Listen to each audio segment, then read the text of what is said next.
Greetings, Metropolitan Chicago Synod Assembly. This morning, I would like to introduce to some of you and present to others the model of a community of practice. A community of practice is a group of people who share a concern or a passion for something they do and learn how to do it better as they interact regularly. Communities of practice provide both support and accountability. Ultimately, the vision for this project is a connected cohort of clergy who learn and work together to unlock the gifts and talents of their congregation in service to a more caring and just future. Now let's hear from some of the leaders who are participating in the Metropolitan Chicago Mission Developer First Call Pastor Community of Practice. Hi, my name is Anders Nelson. I serve as the Associate Pastor at St. Paul Lutheran Church in Wheaton, Illinois. And this community of practice is going to be helpful for me, especially as a first call pastor, in two very particular ways.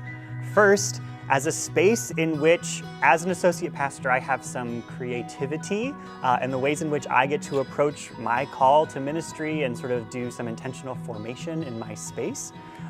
And the second half of this community of practice is a space in which I can find support from my fellow pastors who are also likely struggling with the troubles that might come with being a new pastor, someone who doesn't have as much experience as some of our colleagues, and to be able to hold those things together, learn together, and hold each other in prayer as we continue to lean into these calls of where we've been called to serve.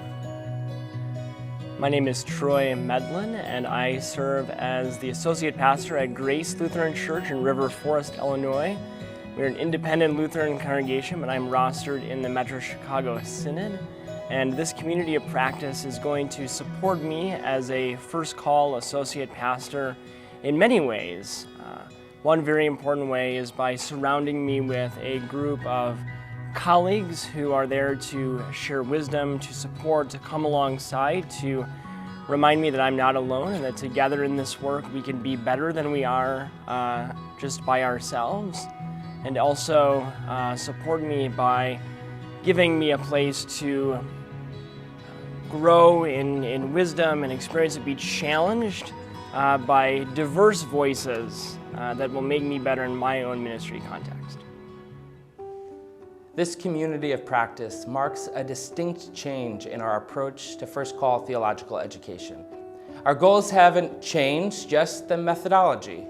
We still pray for building lifelong colleague relationships that can be drawn upon, building resilience through the challenges and demands of ministry in a changing time, and learning from one another, their experiences and wisdom.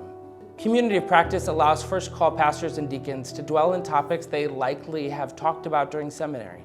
Topics like diversity, inclusion, and belonging, asset-based community development, appreciative inquiry, building leadership teams, listening campaigns, etc. But to dwell on them now with a real context at hand, not just an imagined or hoped for context, to be able to experiment and practice, to dream bigger, to strengthen their leadership and their ministry. We're grateful for the investment of these leaders, and we can't wait to see what we can do together.